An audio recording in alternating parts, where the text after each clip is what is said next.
Oke, salam kawan-kawan. Saya ucapkan terima kasih banyak karena sentiasa bersama dengan saya. Saya harap kawan-kawan di luar sana sehat ya. Pencerahan saya berkenaan dengan isu yang mana kalau kita tengok usah kejar bayang-bayang dan pergabungan politik baru. Jadi saya balik kepada usah kejar bayang-bayang ini. Ini ditujukan kepada Presiden PKR yaitu Datuk Seri Anwar Ibrahim dan juga pengurusi PH. Jadi saya sebagai rakyat melihat apa yang diperkatakan ini di media sosial, di akhbar berkenaan dengan isu seperti ini. Saya terkesan karena orang yang mengatakan hal ini, kalau mereka berada di dalam PH, mereka harus sadar ya, bahwa mereka seolah-olah ludah ke langit, jatuh ke muka sendiri. Jadi ini sepatutnya tidak keluar kenyataan seperti ini. Ini kalau menurut saya. Jawaban mudah saya seperti itu. Karena apa? Sewaktu kemenangan PH di PRU ke-14, asasnya seperti ini. Jika PH menang, Perdana Menteri adalah Tun. Dan keluarkan Datuk Seri Anwar Ibrahim daripada penjara. Dan setelah itu Datuk Seri Anwar Ibrahim akan mengganti Tun. Putus di situ. Jadi, kalau hari ini mengeluarkan usah kejar bayang-bayang ini, menurut saya, ini satu statement yang pada saya betul-betul ludah ke langit, jatuh ke muka sendiri. Karena apa?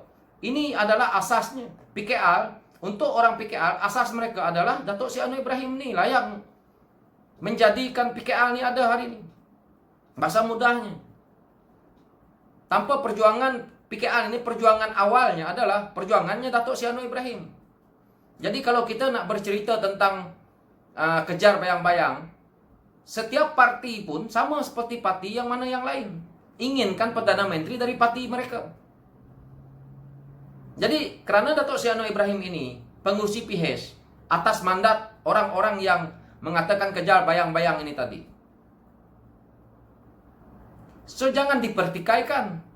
Dan Datuk Seri Anwar Ibrahim sendiri pun sudah mengatakan, saya sedia untuk letak jawatan, saya sedia untuk undur diri jika ada yang lebih baik. Tetapi semua satu Malaysia pun tahu bahawa untuk PH hari ini pada saya lah tidak ada lagi leader yang boleh memimpin PH ini selain daripada Datuk Seri Anwar Ibrahim. Maaf cakap ya, saya terpaksa sebut Datuk Seri Sapiei Apdal. Bukan dia tidak layak untuk jadi Perdana Menteri ataupun tidak layak untuk memimpin PH. Tetapi, adakah dia diterima oleh satu rakyat yang seluruh rakyat Malaysia ni? Jika saya sebut lagi nama-nama lain nanti, mungkin saya dapat kritikan, tetapi saya terpaksa sebut supaya kita faham. Adakah kita nak suruh YB Mat Sabu? Adakah kita nak suruh YB Lim Guan Eng? Kawan-kawan mungkin tergelaklah dengan saya cakap seperti ini. Ataupun mereka nak masukkan lagi balik anak Tun. Jadi benda ni mereka sebut Datuk Seri Anwar Ibrahim seperti ini, menyindir Datuk Seri Anwar Ibrahim seperti itu, dan mereka nak buat gabungan politik baru. Gabungan politik apa lagi yang mereka nak buat? Sampai kiamat pun kita dah tengok dekat parlimen, maksimumnya 108, itulah yang ada pun. Nak cari dari mana lagi? Kolek daripada mana? Nak buat lagi gabungan politik baru lah, gabungan politik inilah. Kalau macam tu tak payah ada parti politik, tak payah ada perlawanan politik, gabungkan semua parti politik ni habis cerita. Tak ada lagi perlawanan. Apa punya cerita pun saya pun tak faham dia orang ni. Jadi gabungan politik apa lagi? Tak cukup dengan PH Plus. PH Plus tu dah ada. Kalau mereka nak bergabung, silakan bergabung melalui PH Plus ini. Tidak perlu lagi gabungan yang ada dalam PH yang nak menambahkan lagi masalah. Itu yang selalu saya katakan. Masuk mereka dalam PH ini nanti sebagai komponen PH, mau keluar lagi satu kali, elok-elok jadi kerajaan, terbatal lagi kerajaan. Nah, bagaimana nak selesaikan masalah rakyat? Jadi ini yang saya tidak mau sebagai rakyat. Saya lihat dari sisi ini bahwa cukup kalau PH ini bergabung PH Plus. Apalagi nak buat lagi gabungan politik baru, nak buat Grand Coalition lah. merepek semua pada saya. Jadi saya memang kritik agak pedas di sini hal isu ini. Kalau mereka daripada Parti Amanah ke, daripada DAP ke, nak bergabung dengan TUN pun, tidak apa, kita PKR tu terus jalan sendiri. Selama ni pun PRU ke-14 pun PKR menggunakan bendera mereka sebagai PHS punya bendera, karena PHS belum terdaftar waktu itu. Jadi tidak ada masalah kalau menurut saya. Jadi mereka tidak perlulah, kalau nak bergabung di dalam PHS ini, mereka patut menguatkan PHS. Lupakan sudah dengan sejarah TUN ni tadi. Karena sekarang ini ramai MP-MP ini lagi masih kalau saya nak kata masih terpengaruh lah dengan apa yang mereka bersama dengan TUN ini tadi. Ini adalah satu kesilapan besar. Mereka patut menuju ke depan, bukan menoreh ke belakang lagi. Jadi ini yang mereka lakukan ini, nak buat lagi pergabungan politik baru lah. Apa lagi yang PKR tidak cuba untuk dalam PHS ini, yang tidak mereka cuba berikan kepada pemerintahan TUN dulu. Dan saya nak pertikaikan sedikit hal. Kita lihat isu yang di Sabah dulu, di waktu PRN Sabah ini. Saya pun dapat telepon daripada kawan-kawan saya yang di Sabah, mengatakan jika PKR dan warisan ini tadi bergabungnya cara seperti ini, menjadikan dia warisan plus, kami percaya, kawan saya pun pernah cakap, akal lingkup. Karena warisan hendak menang sendiri. Kursi PKR hanya dibagi berapa. Jadi bukan isunya PKR itu kalah banyak kursi di sana. Isunya sekarang ini orang melihat dari sisinya. Yang terjebak sekali dalam risiko ini tadi, PKR.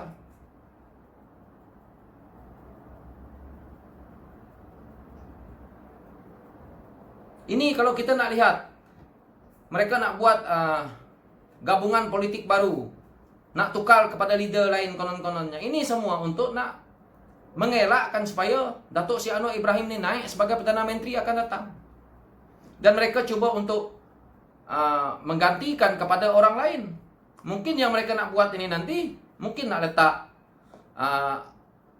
anak TUN, mungkin nak letak bekas Ketua Menteri Sabah. Jadi pergabungan politik apa yang mereka nak buat ini? Itu kalau kita lihat lagi yang terbaru ini, yang mana Datuk Safiya Abdal sendiri pun di waktu dia buat ucapan dia yang untuk parti warisan dia, kita lihat bahawa dia kata nak melebarkan sayap ke Semenanjung. Baru nak lebar, PKR ni dah ada satu Malaysia.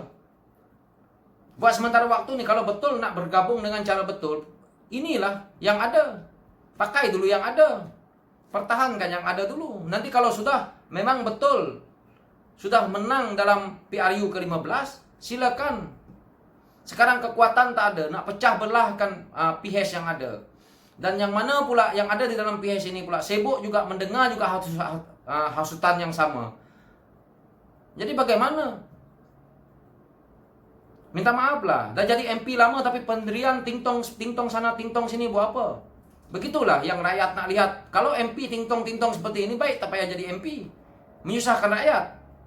Punya pendirian yang tegas dan punya pendirian yang kukuh bahawa kalah menang kami di PHS ini. Ini adalah satu yang rakyat nak lihat. Kalah menang itu pertandingan politik. Tetapi ketegasan bahawa kita nak berada dalam PHS itu harus ada. Kita lihat di parti lain, sampaikan MP mereka, sampaikan orang-orang mereka ni tadi terjebak dengan rasuah pun dipertahankan. Tetapi di PHS ini seolah-olah mereka nak pecahkan PHS itu sendiri. Kata tak nak gila kuasa, tetapi apa yang mereka buat seperti ini, seperti itu. Kita lihat yang kena jual di akhirnya, terkena getahnya Datuk Seri Anwar Ibrahim. Seolah-olah seperti kita tengok lah, yang kita tengok di media sosial, ramai mengatakan dia seolah-olah gila kuasa. Tetapi dia bukan kehendak dia, kerana memang itulah seorang leader. Dia nak memimpin ke atas, Dia memang harusnya berani seperti itu, dan kita rakyat melihat dan menilai ini adalah dia seorang tokoh yang betul-betul boleh memajukan Malaysia. Karena itu tidak salah pada saya kalau Dato' Sri Anwar Ibrahim ini tadi menonjol. Nak suruh leader-leader yang ada dalam pihak yang lain tuh nak menonjol seperti Dato' Sri Anwar Ibrahim. Minta maaf lah. Jadi mereka mengeluarkan statement pada saya yang kurang cerdik untuk PHS. Kalau mereka tak nak bergabung dengan PHS, terus terang saja. Habis cerita PHS itu terbubar. Jadi habis cerita PKR nanti lawan PRU ke-15 ini lawan sendiri. Tetapi kalau itu saya jarang menyentuh isu-isu dalaman PHS ini tadi. Kalau kita lihat, kalau kita tidak bergabung dan kuatkan daripada hari ini, bagaimana nak mencapai satu matlamat, yaitu satu kemenangan besar? Karena tidak juga semua tempat yang boleh PHS 100% boleh masuk ke situ. Jadi pergabungan ini tadi boleh diagihkan. Contoh, amanah. Kawasan yang mana yang totok-totok Islam ini tadi, yang mana yang totok-totok Melayu yang betul-betul kita tengok ke arah yang seperti itu, amanah boleh bertanding di situ. Jadi ini adalah amanah ini di dalam sana boleh untuk melawan ke arah yang mana kita tengok gabungan politik mereka yang ada PAS, UMNO dan Bersatu. Jadi perkara ini sudah cantik sebenarnya. 3 parti ini kalau mereka tidak mengeluarkan statement-statement gila sudah bagus. Maaflah saya kata, statement-statement gila lah saya katakan seperti ini. Jadi inilah yang paling terbaiknya. Dan begitu juga untuk DAP. DAP ini multiracial party, kita dah tahu bahwa dia juga boleh duduk di kawasan-kawasan Cina. Dan kita tahu bahwa DAP ini, kekuatan di hari ini adalah dia MCA, MIC dah tidak boleh nak melawan dia. Ini sudah bagus. Karena itu kalau kita lihat, parti yang ada di PHS ini tidak boleh, yang paling baiknya lah tidak perlu kita pecahkan. Kalau kita lihat PKR pun di kawasan-kawasan Melayu dan kawasan-kawasan Bumi Putra yang lain, PKR ini lebih menonjol. Ini adalah satu kebaikan. Dan yang terakhir ini saya nak kata, saya tidak menyalahkan pucuk pimpinan PHS ini 100%, tetapi kalau kita lihat statement yang seperti ini, saya agak kecewa di situ. Dan kita lihat sebenarnya PHS ini sedang dicemburui oleh parti lawan sekarang nih. Mereka coba memecah belahkan PHS ini tadi, bertujuannya untuk melemahkan PHS ini tadi bila berpecah. Dan kita harus tahu ya, bahwa UMNO yang ada hari ini, gabungan dia dengan siapa? Kita belum tahu. GPS sudah terang-terang tidak akan menyertai Barisan Nasional, karena itu namanya GPS. Kalau nak tahu GPS itu dulu namanya PBB, Parti Pesaka Bumi Putra, Parti Bersatu Bumi Putra, PBB. Jadi mereka keluar daripada setelah kekalahan Barisan Nasional di PRU ke 14 itu, mereka keluar dan mengubah nama mereka sebagai GPS, Parti Gabungan Sarawak. Jadi hari ini mereka dah tidak bersama dengan Barisan Nasional. Ini kalau kita lihat, mereka coba memecah belahkan PHS. Yang mana kalau mereka melihat leader-leader yang mengeluar, leader-leader PHS ini mengeluarkan statement-statement seperti ini, melompat-lompatlah mereka keseronokan. Karena apa? Mereka berharap mereka boleh bergabung dengan DAP pula. Sebab itu sekarang ini dia hentam-hentam DAP, isu kaum lah, isu apalah. Habis MCA dengan MIC itu bukan satu kaum je yang dia buat parti. Kalau kita cakap nyanyi pun bukan mereka dengar. Yang penting kalau besok mereka boleh bergabung dengan DAP, keluarkan lagi dia punya fatwa lain. Inilah dia punya ceritanya. Kita lihatlah yang dulu. Bagaimana PAS boleh bergabung dengan Pakatan Rakyat di waktu dulu. Jadi ini juga yang kalau esok perpecahan ini berlaku, seronok mereka. UMNO boleh bergabung dengan DAP, bergabung lagi dengan mungkin dia cuma tak payah satu aja yang mereka boleh bergabung. Antara PKR dengan DAP mereka boleh bergabung, maka kuatlah mereka. Dan Malaysia ini masih berada di tahap yang sama lah. Kalau kita nak ubah pemerintahan ini, kita harus yakin bahwa PHS itu menang, dan yakin dengan gabungan yang dah ada hari ini tidak perlu lagi nak ditambah-tambah. Karena apa? Yang nak tambah kalau nak buat yang dah ada PHS Plus itu sudah cukup. Tetapi seperti mana yang saya katakan, PHS harus melihat kerusi yang mana yang harus diletak calon dan bertanding seboleh-bolehnya, maksimumkan bertanding.